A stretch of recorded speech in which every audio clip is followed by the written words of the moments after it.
আল্লাহ তাআলা কুরআনে বলেন, হে মুমিনগণ, তোমরা আল্লাহকে ভয় কর এবং সত্যবাদীদের সঙ্গী হও। সূরা তাওবা 9:11 এই আয়াত দ্বারা স্পষ্ট হয় যে, একজন মুমিনের জন্য সত্যবাদিতা শুধু একটি গুণ নয়, বরং ঈমানের অনিবার্য অনুষঙ্গ।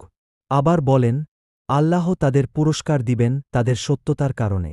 সূরা আহজাব 33:24 হাদিসে মহানবী সাল্লেল্লাহু আলাইহি ওয়াসাল্লাম বলেছেন, তোমরা অবশ্যই সত্য বলবে, কেননা সত্য ভালো কাজের দিকে নিয়ে যায় এবং ভালো কাজ জান্নাতের দিকে নিয়ে যায়। একজন মানুষ নিরন্তর সত্য বললে আল্লাহর কাছে তাকে সত্যবাদী হিসেবে লিপিবদ্ধ করা হয়। সহিহ বুখারী ও মুসলিম। এ হাদিস থেকে বোঝা যায় যে, একজন মানুষ তার চরিত্রে সত্যবাদিতা গড়ে তুললে তা ধাপে ধাপে তাকে জান্নাতের পথে নিয়ে যায়। আল্লাহ আমাদের সকলকে সত্যাবাদী ও ন্যায়পরায়ণ হওয়ার তাওফিক দান করুন। আমিন।